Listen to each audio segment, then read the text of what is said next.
আসসালামু আলাইকুম, কেমন আছেন সবাই? আশা করি সবাই ভালো আছেন।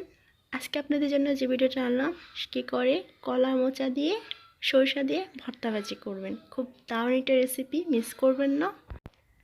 যদি রেসিপিটা ভালো লাগে অবশ্যই চ্যানেলটা সাবস্ক্রাইব করবেন আর ফ্রেন্ড অ্যান্ড ফ্যামিলির মাঝে শেয়ার করবেন। আর পাশে থাকা বেল আইকন প্রেসটার মধ্যে প্রেস করবেন যাতে সবার আগে আমার ভিডিওটা দেখতে পারেন। তো চলুন গাইস, আমি রান্নার রেসিপিটা ধাপে ধাপে দেখিয়ে দিচ্ছি। একটা কলার মোচা থেকে ফুলগুলা বের করে নিয়েছি। তো ফুলগুলা কীভাবে বেছে নিতে হবে আমার এই চ্যানেলে একটা ভিডিও আছে। সরিষা পেস্ট নিয়েছি আমি 3 চা চামচ, আর আদা রসুনের পেস্ট 1 চা চামচ। সরিষা পেস্টটা করার সময় আমি একটা কাঁচামরিচ নিয়েছি যাতে তেতো না হয়। তারপর শুকনো মরিচ নিয়েছি 2টা, কাঁচামরিচ নিয়েছি 4টা, আর একটা পেঁয়াজ কুচি করে নিয়েছি, ধনেপাতা কুচি নিয়েছি, আর একটা এলাচ, 2টা লং, আর একটু দারচিনি, আর 2টা তেজপাতা। হাফ চা চামচ হলুদ, হাফ চা চামচ মরিচ, আর হাফ চা চামচ ধনিয়া গুঁড়া, হাফ চা চামচ জিরে গুঁড়া, আর 1 চা চামচ লবণ, তার চেয়ে অল্প। প্রথমে যেটা করতে হবে, একটা পাতিলে আমি কলার ফুলগুলা নিয়ে নিব। তারপর সামান্য পরিমাণ পানি অ্যাড করে দেব, প্রায় 1 কাপের মতো। এখন হাফ চা চামচ হলুদ দিয়ে দিব। সবগুলো এখন ভালো করে নেড়ে চেড়ে নেব। ভালো করে যাতে মিক্সড হয়ে আসে, হলুদটা মিক্সড হয়ে আসলে আমি এর মাঝে ঢাকনা দিয়ে দেব। 5-6 মিনিট সেদ্ধ করে নেব। চলে আসলাম 5-6 মিনিট পর, দেখুন আমার ফুলগুলো সেদ্ধ হয়ে আসছে। এখন এগুলো নামিয়ে ফেলবো। ঠান্ডা করে আমি এগুলো ব্লেন্ডার করে নেব। দেখুন ব্লেন্ডার করে নিয়েছি। যদি কারো ব্লেন্ডার না থাকে পাটায় পিষে নিতে পারেন।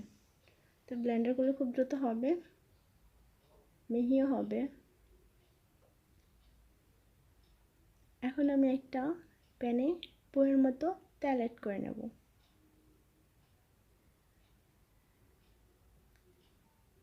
তারপর তেলটা গরম হয়ে আসলে এর মাঝে শুকনো মরিচ, তারপর তেজপাতা, এলাচ, দারচিনি এগুলো দিয়ে দিব।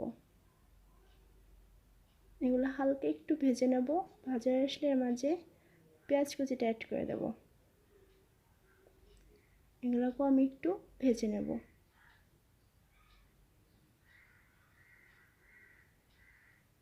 তারপর সাথে আদা রসুনের পেস্ট আর সরিষার পেস্টটা অ্যাড করে নেব।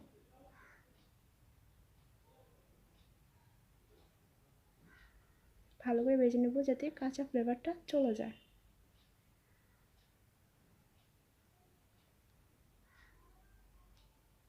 ভাজা হয়ে আসলে এর মাঝে হলুদ, মরিচ, লবণ এগুলো অ্যাড করে নেব।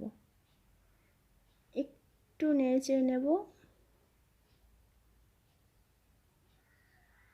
সবগুলো উপকরণ মিক্সড হয়ে আসলে এর মাঝে আমি কলার ফুলের পেস্টটা দিয়ে দিব।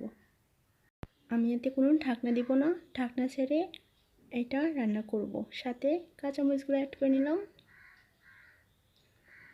এরকমভাবে বারবার নাড়াইতে হবে, না হয় নিচে লেগে যাবে। দেখেন অনেকখানি পানি কমে আসছে, আমি আরও জল দিব। এই দেখুন, আর প্যানে কোনো রকমভাবে ভর্তা লাগে না। তার মানে আমার এটা হয়ে গেছে পারফেক্টলি পাবে। যদি আমার রান্নার প্রসেসটা ভালো লেগে থাকে অবশ্যই চ্যানেলটা সাবস্ক্রাইব করবেন আর বেল আইকনে প্রেস করে রাখবেন যাতে সবার আগে দেখতে পারেন। ভালো থাকবেন সবাই, আল্লাহ হাফেজ।